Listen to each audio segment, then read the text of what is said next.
साथियों जय हिंद। साथियों आज अपने इस करंट अफेयर्स के लेक्चर में आज अर्थात 14 जनवरी 2023 के करंट अफेयर्स पे डिस्कस करेंगे हम लोग।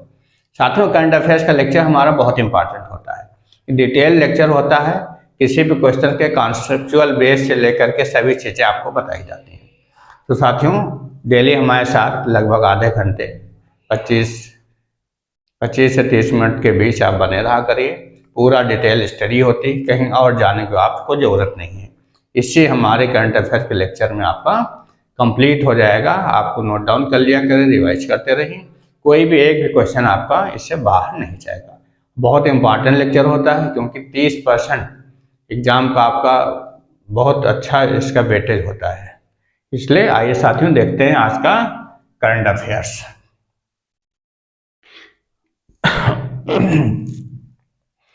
पहला क्वेश्चन है हमारा, किस पौधे को संरक्षित पौधों की सूची में डाला गया है?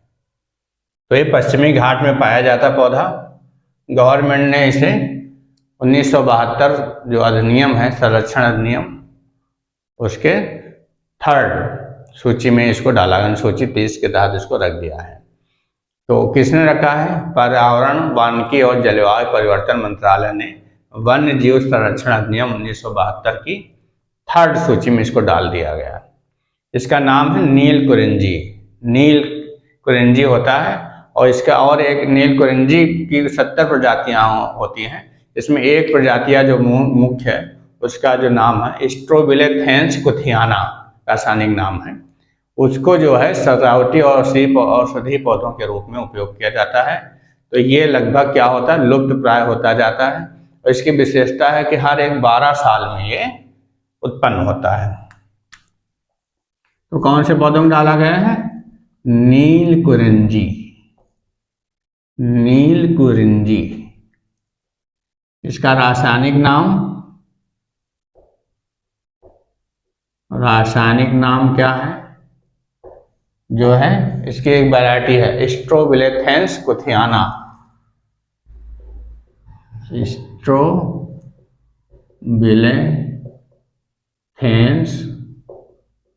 कुथियाना, इससे डाल दिया है गवर्नमेंट ने। इसकी प्रजाति ये है स्ट्रोबिलेथेंस कुथियाना। इसकी लगभग 70 प्रजातियां कहाँ पाई जाती हैं? पश्चिमी घाट से लेकर तमिलनाडु में भी ये पाया जाता है। तो इसको स्ट्रोबिलेथेंस कुथियाना को किसके वन्य जीव संरक्षण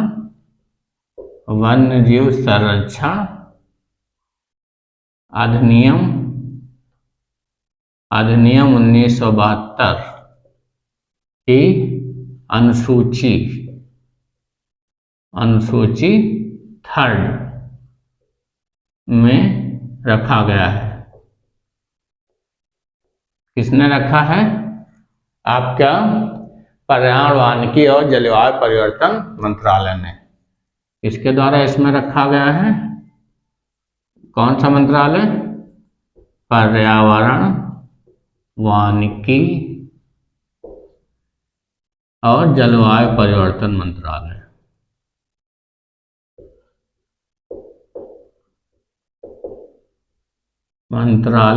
द्वारा ये डिसीजन लिया गया है इसके लुप्त प्राय प्रजातियों को होते हुए।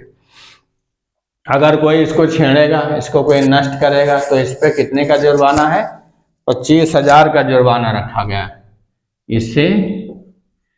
इसमें क्या होता है? इस श्रेणी में 3rd सूची डालने का मतलब इसे संरक्षित करने के लिए क्या है? इसे उखाड़ने या नष्ट करने पर उम्र क्या मिलेगा इसको? 25,000 का जुर्माना। 25,000 का जुर्माना उसके ऊपर लगाया जाएगा जो भी इसको क्या करेगा? नष्ट करेगा या उखाड़ेगा, या 3 साल की कैद। 3 साल की कैद दोनों भी लगाए जा सकते हैं। समझ लीजिए कितना, इसलिए इसको संरक्षित श्रेणी में डाला गया है। और ये जो प्रजात है, ये जो इसकी प्रजात है आपका स्ट्रोबिलेथेंस कोथियाना प्रजात है इसकी जो है, इसका नीलकुरिंजी की, तो ये हर एक किसके, हर 12 साल में होती है, में खिलते हैं। तो इस पे अधिकार करने, इसकी खेती करने प्रतिबंध है। इसके अधिकार करने पर वह खेती करने प्रतिबंध, खेती करने पर भी प्रतिबंध लगाया गया। जिसको कोई बेच ले, पता चला जब खिले जा करके उसकी खेती, तो ये बहुत ही इम्पॉर्टेंट है। अब जो इसका संभावित है कि, अब संभावित कब है, संभावित ये है कि ये अब 2030 में खिलेंगे। पर्वतों पे भी पाए जाते हैं, पर्वतों के तलहटी में पाए जाते हैं। तो तमिलनाडु पश्चिमी घाट में इसकी खेती, मतलब ये खिलते हैं फूल, हर 12 साल में होता। तो लुप्त प्राय लगभग हो रहा, तो इसको संरक्षित खेती में डाल दिया गया है। समझ लीजिए, इसको उखाड़ने या नष्ट करने के लिए 25,000 का जुर्माना लगेगा या 3 साल की कैद होगी। सेकेंड नंबर क्वेश्चन है हमारा, कौन COP 28 में अध्यक्ष के रूप में कार्य करेंगे? तो COP 27 मिस्र में हुई थी, तो उसमें जो थे अब इनकी जगह कौन से, अब इसमें कौन होंगे? अब इस बार होगी आपकी, इस बार होगी आपकी UAE में होगी, दुबई में आयोजित होगी। हाँ, इस बार होगी दुबई में आयोजित होगी। तो कब होगी आपकी? ये लगभग आपकी वही 30 नवंबर 2023 से 22 दिसंबर 2023 तक चलेगी। दुबई में आयोजित की जाएगी। इस बार UAE के जो उद्योगपति हैं संयुक्त अरब अमीरात के, वो जो हैं डॉक्टर सुल्तान अहमद अल जावेर, डॉक्टर सुल्तान अहमद अल जावेर जो हैं ये अध्यक्ष होंगे इस बार। UAE के क्या हैं? UAE के मंत्री हैं, UAE के और उद्योग व प्रौद्योगिकी मंत्री, उद्योग व प्रौद्योगिकी मंत्री हैं। तथा यह एक पहले CEO हैं, पहले CEO हैं, एक कंपनी के CEO भी हैं। कौन सी कंपनी है जिसके CEO हैं? Abu Dhabi national oil company के CEO हैं। Abu Dhabi national oil company के CEO भी हैं। पर्यावरण पे, जलवायु परिवर्तन पे मीटिंग होती है, जो कॉन्फ्रेंस ऑफ पार्टीज होती है। तो COP 27 मिस्र में हुई थी। अब COP 28 अब हमारी कहाँ आयोजित की जाएगी? दुबई में आयोजित होगी। कब होगी?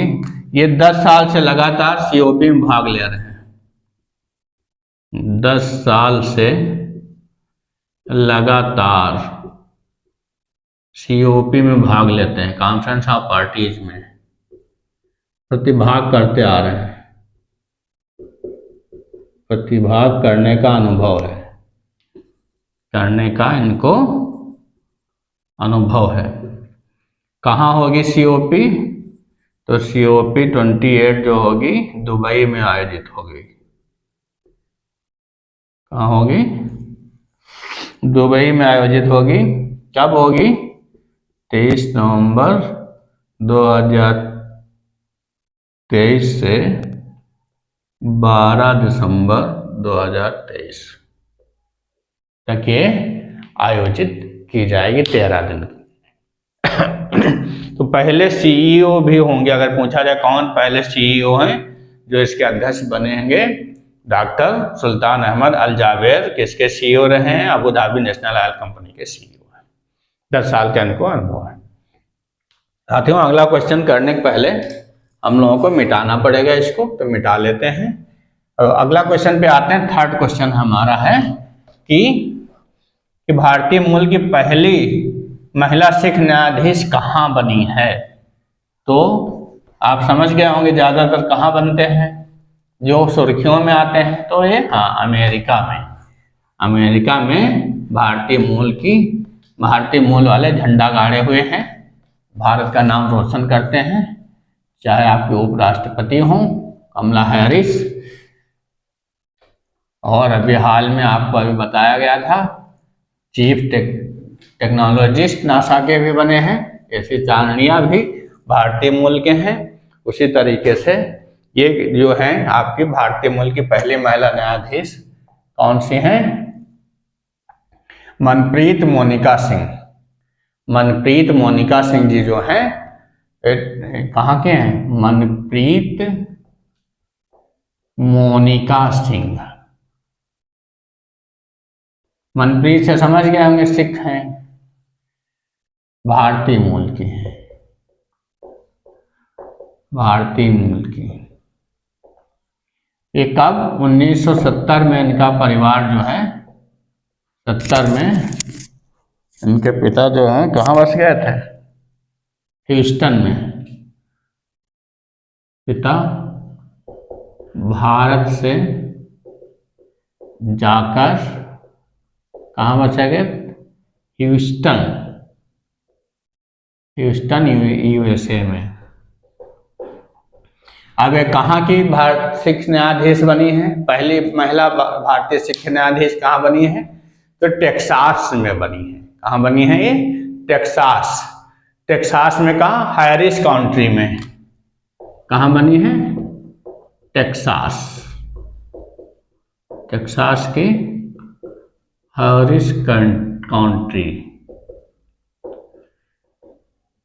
काउंटी में शपथ ली एज अ न्यायाधीश।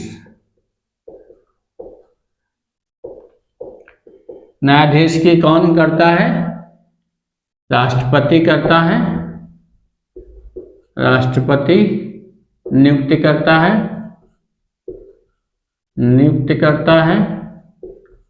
सीनेट अनुमोदन करती है,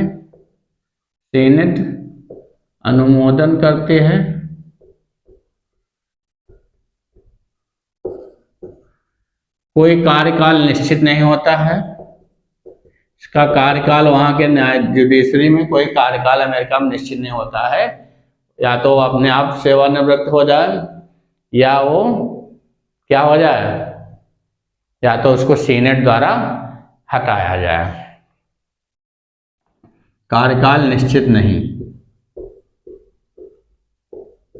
या तो उम्र भर रह सकता है अथवा सीनेट द्वारा हटाया जाए,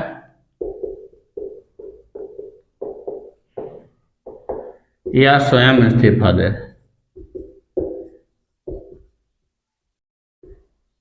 मतलब ये नहीं रखा गया कि 35 साल तक या 5 वर्ष तक या 65 वर्ष तक, ऐसा कुछ नहीं है रखा गया। तो मनप्रीत मोनिका सिंह जो है ये जन्मी भी ह्यूस्टन में है, पली बढ़ी भी ह्यूस्टन में अमेरिका में, लेकिन इनका परिवार, इनके पिताजी 1970 में अमेरिका के ह्यूस्टन में बस गए थे, इसलिए भारतीय मूल की हैं। तो भारत के लिए गौरव की बात है। तो 20 साल से क्या कर रहे थे, 20 साल से ट्रायल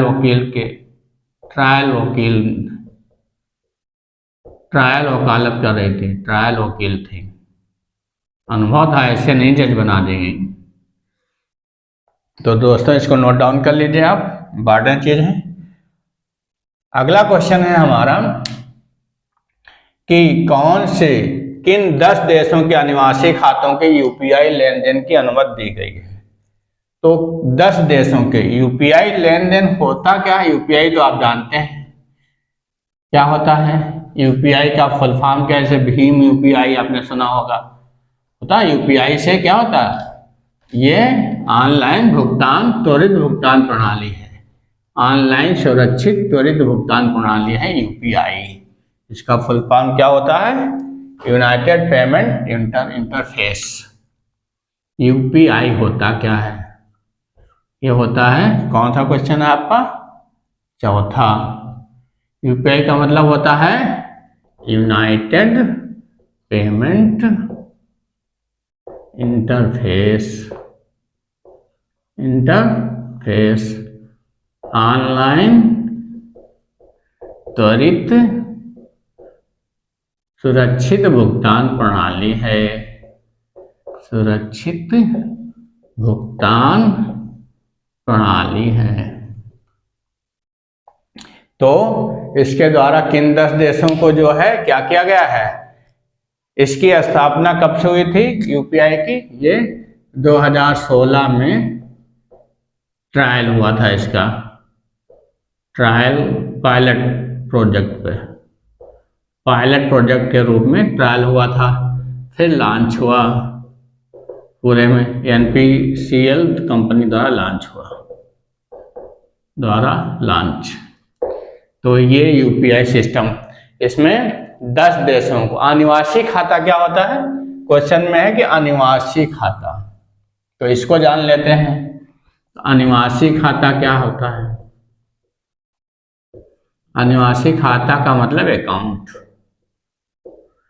क्या होते हैं? बाहर जो जॉब करते हैं, विदेशों में जॉब करने वालों का खाता होता है, जिससे क्या होता है, वो विदेशी पैसे को भारत में हस्तांतरित करते हैं। विदेशी बैंकों में ऐसे खाते,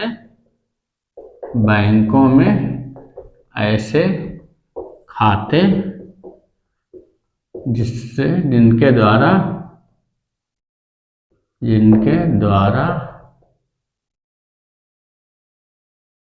पैसा भारत को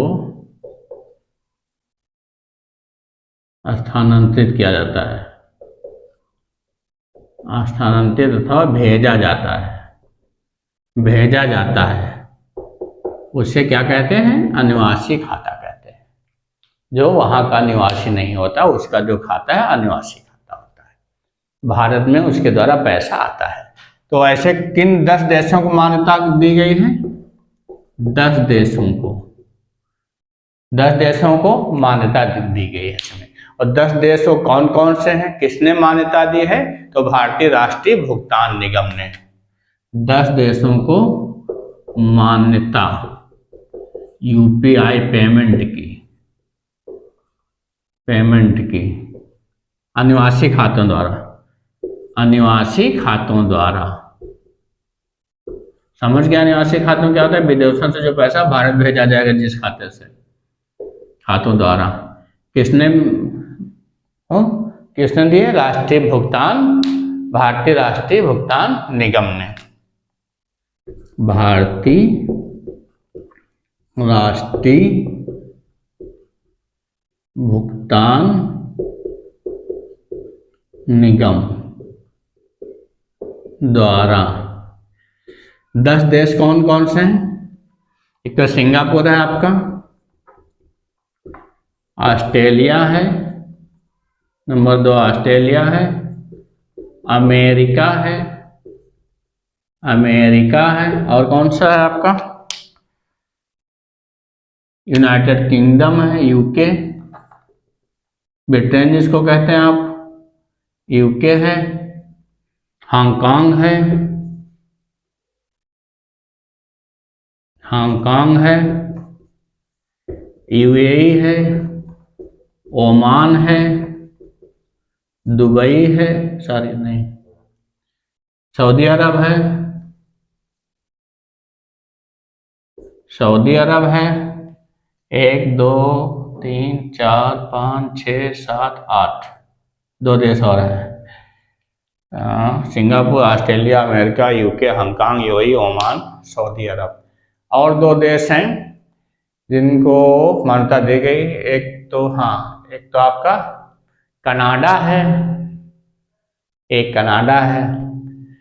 दूसरा एक कनाडा है। 1 2 3 4 5 6 7 8 9 10 देश की मान्यता दी गई है। सिंगापुर हो गया, कनाडा हो गया, ऑस्ट्रेलिया हो गया, अमेरिका हो गया, यूके हो गया, यूएई हो गया, सऊदी अरब हो गया, हांगकांग हो गया आपका, और ओमान हो गया। तो Singapore, Australia, America, Canada, UK, Hong Kong, UAE, Oman, Saudi Arab. 1 2 3 4 5 6 7 8 9, और एक देश कोई है जिसको मान्यता दी गई है। Singapore, Canada, Australia, America, UK, UAE.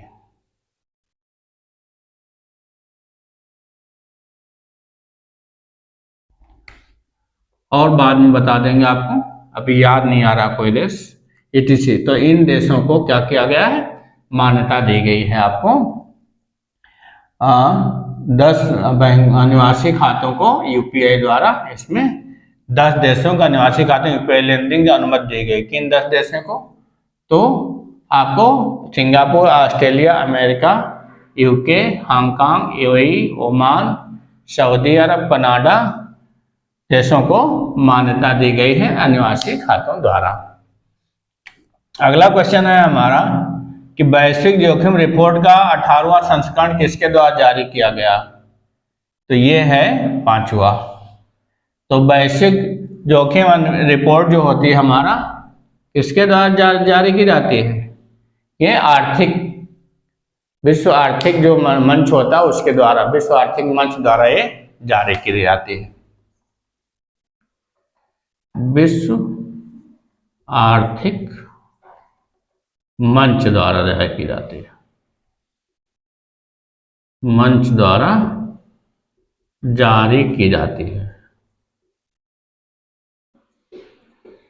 तो विश्व आर्थिक मंच द्वारा जारी की जाती है। इसका कौन सा संस्करण जारी किया गया? 18वां संस्करण जारी किया गया, 18वां संस्करण जारी किया गया।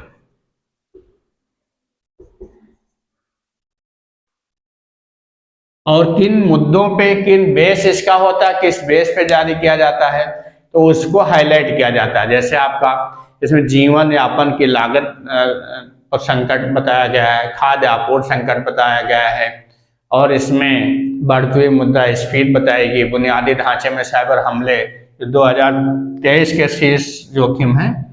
तो 2023 के शीर्ष जोखिम पे प्रकाश डाला गया है।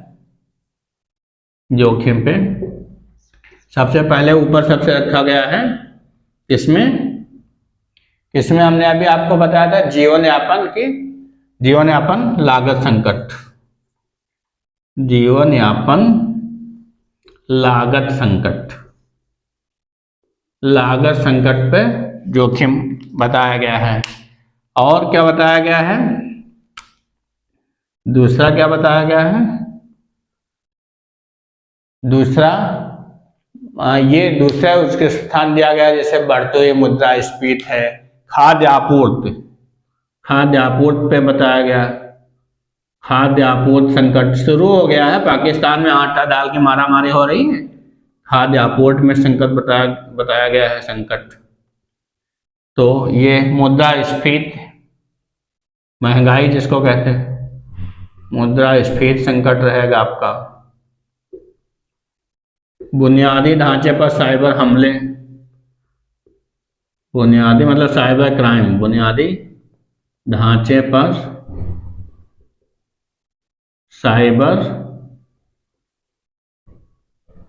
साइबर हमले बताया गया इस पे। तो इस पे मेनली फोकस किया गया है विश्व आर्थिक मंच की कौन सा जोखिम है, हमको किससे सावधान रखना चाहिए। और आगे और प्रकाश डाला कि जो सामाजिक सामंजस्य और सामाजिक ध्रुवीकरण, ये आगे आने वाले मुद्दों में शामिल इन्होंने किया कि आगे जो होता है कि हमारा जियो इकोनॉमिक टकराव है।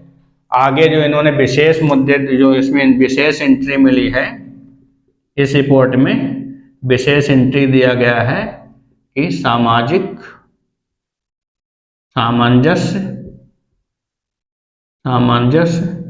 व ध्रुवीकरण, ये बहुत बड़ी समस्या आने वाली है। आजकल के जो रिश्तों में मनमुटाव हो रहा है, वो उसके आगे जो और बढ़ेंगी दूरियां, जो लव मैरिज हुए हैं या दूसरे मतलब लोगों के इतना तनाव होता जा रहा है, तो आपस में वैमनस्य पैदा होगा समाज में। तो उस मुद्दे को इसमें हाईलाइट किया गया है। जियो इकोनॉमिक्स जो होता है टकराव, जियो इकोनॉमिक टकराव, इकोनॉमिक टकराव, तो ये जो है विशेष एंट्री दी गई हैं, इनको शामिल किया गया है। आगे आने वालों दिनों में ये जो दिक्कत होने वाली है, तो ये बहुत बड़ी दिक्कत होने वाली है, तो इसको जो है इसमें स्थान दिया गया है कि आगे जो होगा तो ये जोखिम रिपोर्ट का 18वां संस्करण विश्व आर्थिक मंच द्वारा जारी किया गया है। साथियों इसको मिटाना पड़ेगा आगे।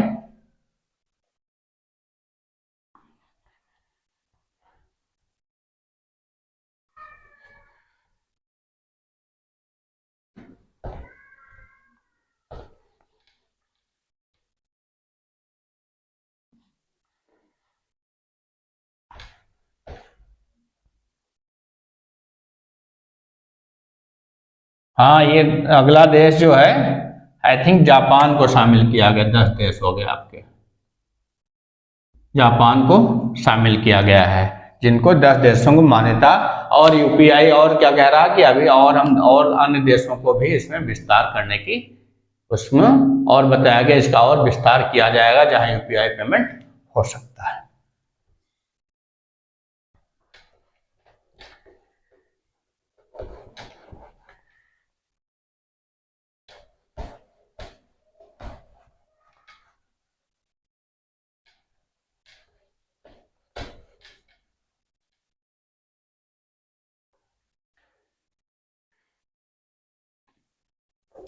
अगला क्वेश्चन है हमारा, भारत में एक वर्ष में कितना प्लास्टिक कचरा उत्पन्न हुआ? तो ये रिपोर्ट के अनुसार जो विशेष रिपोर्ट आई तो 3.4 मिलियन टन कचरा, प्लास्टिक कचरा, 3.4 मिलियन टन, बहुत प्लास्टिक कचरा होता है, मिलियन टन कचरा एक वर्ष में। एक वर्ष में कचरा ये बहुत बड़ा होता है, 3.4 मिलियन टन कचरा एक वर्ष में बहुत ज्यादा होता है। तो ये जो है, और ये किसके रिपोर्ट पे किया? तो भारतीय विज्ञान संस्थान की रिपोर्ट द्वारा जारी, भारतीय विज्ञान संस्थान, भारतीय विज्ञान संस्थान ने रिपोर्ट जारी की है। उसके द्वारा ये बताया गया है कि भारत में क्योंकि रिसाइकलिंग नहीं होती है ये कचरे की, कचरा तो हर जगह होता है तो वहाँ रिसाइकलिंग ज़्यादा होती है, लेकिन भारत में केवल 30% रिसाइकलिंग होती है, 30%। भारतीय विज्ञान संस्थान द्वारा जारी किया। और एक इसमें ग्लोबल प्रैक्टिस अलायंस भी शामिल है उसकी रिपोर्ट में, लेकिन मुख्य रूप इसी की रिपोर्ट है। इसके द्वारा जो है इसकी रिपोर्ट पे बताया गया है कि केवल 30% रिसाइकलिंग होती है हमारे यहाँ, कचरे की रिसाइकलिंग होती है, 30% रिसाइकलिंग कचरे की होती है, और डंपिंग सबसे ज़्यादा होती है। सबसे ज़्यादा डंपिंग होने के कारण ये दिक्कत होती है, डंपिंग, सबसे ज़्यादा डंपिंग होने के कारण ये दिक्कत है आपकी। और तो ये डंपिंग अगर नहीं दूर की जाएगी तो और सबसे ज़्यादा कौन ये कचरा करता है? सबसे ज़्यादा 38% केवल 3 राज्य करते हैं, 3 राज्य। वो कौन कौन से हैं आपके? वो आपका है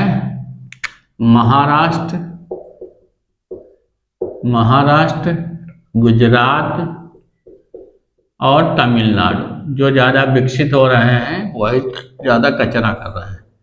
इनसे कचरा कितना आता है? 38%। तो ये इसको के लिए सबसे सही उपाय क्या बताया गया कि रिसाइकलिंग जब से जितने ज़्यादा हो जाएगी उतना ही कचरा आपके यहाँ कम होगा। तो रिसाइकलिंग इसके लिए बहुत जरूरी है। 7th क्वेश्चन है सॉरी दोस्तों, किस राज्य सरकार ने भर्ती परीक्षाओं में नकल में उम्र कैद और 10 करोड़ का जुर्माना लगाया है? उम्र कैद उम्र कैद किसमें किया? उत्तराखंड सरकार ने। उत्तराखंड सरकार ने नकल के लिए, परीक्षाओं में नकल के लिए, भर्ती परीक्षाओं मतलब सरकारी नौकरियों में, भर्ती परीक्षाओं का मतलब है सरकारी नौकरियों में होने वाली जो परीक्षाएं होती हैं, क्योंकि अभी वहाँ राज्य लोक सेवा आयोग द्वारा जो लेखपाल की परीक्षा हुई थी उसका पेपर लीक हो जाने का ये कदम उठाया है पुष्कर धामी की सरकार ने। ये उठाया है क्या घोषणा की है कि उम्र कैद किया जाएगा परीक्षाओं में नकल करते पाए जाने पर 10 साल के लिए प्रतिबंधित हो जाए। 10 साल तक प्रतिबंधित, कोई एग्जाम नहीं दे पाएगा। और उम्र कैद अथवा 10 करोड़ तक जुर्माना, करोड़ तक, बहुत बढ़िया कठोर कदम उठाया गया है जिससे कोई नकल करने को सोचे भी ना या पेपर लीक आउट करने के लिए सोचे भी ना। बहुत बढ़िया कदम है। 8वां क्वेश्चन है कि ब्रेविंग ए वायरल स्टॉर्म इंडियाज कोविड-19 वैक्सीन स्टोरी नामक पुस्तक का विमोचन किसने किया है? तो हमारे केंद्रीय स्वास्थ्य मंत्री हमारे मनसुख मंडाविया ने किया है। मनसुख मंडाविया, डॉक्टर मनसुख मंडाविया, इन्होंने किया है ब्रेविंग वायरल स्टॉर्म इंडियाज कोविड-19 वैक्सीन जो कि कोविड वैक्सीन जो शुरू हुई थी, कोविड-19 वैक्सीन की दूसरी वर्षगांठ पे इन्होंने किया है।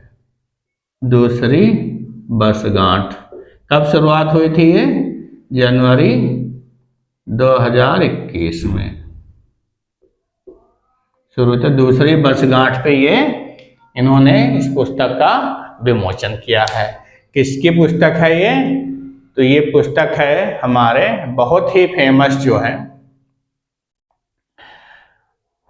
बहुत ही फेमस क्या मतलब एक मतलब ऐसे हैं फेमस है उसमें मेडिकल क्षेत्र में या राइटर हैं। तो 2 लोग मिलकर इसको लिखे हैं, एक आशीष चांदोरकर है और एक सूरज सुधीर है। तो 2 लोगों की मिलकर पुस्तक है। आशीष, लेखक कौन है इसके? लेखक है आशीष चांदोरकर,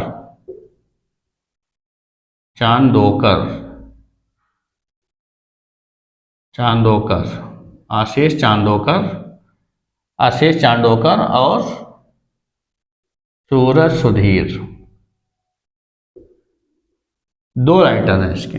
आशीष चांदोकर और सूरज सुधीर ने मिलकर इसको लिखा है। कौन सी पुस्तक लिखा है? Braving a viral storm India's covid vaccine story. Covid vaccine story याद रखिए तो आपका कोई दिक्कत नहीं रहेगी। इसमें मंडाविया जी ने बताया कि 15 लाख लोगों का जो हवाई जहाज से जो लोग आए, हवाई जहाज से आने वाले 15 लाख लोगों का कोविड टेस्ट किया गया, जिसमें 200 से अधिक लोग क्या कोविड पॉजिटिव निकले हैं। उसमें कुछ लोगों की जीनोम सीक्वेंसिंग कराई गई है। उसमें कुछ BF7 जो चीन में आतंक मचाए हुए है वायरस जो है उसके भी कुछ नमूने पॉजिटिव पाए गए हैं। ये उन्होंने जानकारी दी है। आइए अगला क्वेश्चन देखते हैं हम। 9th क्वेश्चन है दोस्तों कि किसकी रिपोर्ट के अनुसार जोशीमठ पूरा धंस सकता है? बहुत बड़ी बात है, जमीन में भूस्खलन हो रहा है, अपने आप जो जोशीमठ धीरे धीरे नीचे की पाताल की ओर खिसक रहा है। पाताल ही तो हुआ नीचे की ओर। तो इसरो के रिपोर्ट के अनुसार, इसरो ने ये रिपोर्ट दी है, उसने 2 सैटेलाइट चित्र जारी किए हैं 2-2 अंतराल पे, जिसके अनुसार इसने एक चित्र बताया है कि अप्रैल 2022 से लेकर के नवंबर 2022 तक उसमें जो है इसरो के हैदराबाद यूनिट ने, इसरो इंडियन रिसर्च सेंटर जो होता है ISRO, Indian space research centre, ISRO Indian space research organisation संगठन जो है, इसकी हैदराबाद यूनिट ने, हैदराबाद यूनिट ने, हैदराबाद यूनिट इसकी है। उसने क्या किया है, नेशनल रिमोट सेंसिंग सेंटर जो है इसका क्या है, नेशनल रिमोट सेंसिंग सेंटर, इसने सैटेलाइट चित्र जारी किए हैं, वो पूरा सैटेलाइट चित्र जारी किए, जोशीमठ के चित्र जारी किए हैं। और उस चित्र के अनुसार क्या बताया है कि एक रिपोर्ट इन्होंने बताया कि अप्रैल 2022 से लेके नवंबर 2022, इसमें ये रिपोर्ट इन्होंने बताई कि अप्रैल 2022 से नवंबर 2000 में इसका कितना, इसका भूमि धसी नीचे, भूमि धसाव कितना हुआ है, भूमि धसाव ये हुआ है आपका लगभग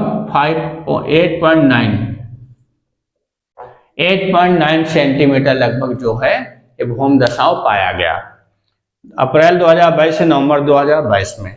फिर उन्होंने एक चित्र जारी किया कि 27 दिसंबर से आपका 8 जनवरी तक, 27 दिसंबर 2022 से 8 जनवरी 2023 के सैटेलाइट चित्र में, सैटेलाइट चित्र में इसमें क्या पाया गया, इसमें पृथ्वी के धसाव मतलब इतने ही दिन में, 12 दिन में, मात्र 12 दिन में कितनी धस गई, 5.4 सेंटीमीटर धस गई, भूमि धसा हुआ, भूमि धसा हुआ। अगर इसी गति से अगर होता रहा, इसरो कहना इसी गति से, ये तो बढ़ा है, और अगर केवल यही गति मान लिया जाए, वैसे बढ़ रहा जिस हिसाब से और बढ़ता रहेगा, इसी गति से अगर माना जाए तो 20 साल में, अगले 20 साल में 32.8 मीटर धस जाएगा, बस मतलब 100 फीट, लगभग 100 फीट का मतलब पाताल में समा जाएगा, समझ लीजिए। तो ये बहुत ही चिंताजनक बात है, लेकिन ये प्रकृति का है, वहाँ बूम नीचे से मतलब उसको कोई आर्टिफिशियल तरीके से कुछ किया नहीं जा सकता, लेकिन ये जोशीमठ के मध्य शहर तक ही सीमित है, शहर तक ही सीमित है फिलहाल। तो ये रिपोर्ट थी। ये क्वेश्चन नंबर कौन था, 9th था। क्वेश्चन नंबर 10th है दोस्तों कि चीन के साथ भारत का व्यापारिक घाटा कितना हो गया। चीन के साथ हम लगातार, क्या चीन का ये फायदा है, चीन के साथ व्यापारिक घाटा जो है हमारा,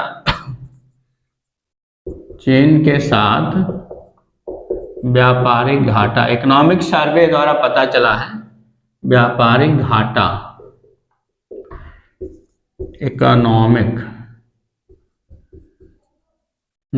सर्वे के अनुसार कितना हो गया, 100 अरब डॉलर पार कर गया है, 100 अरब डॉलर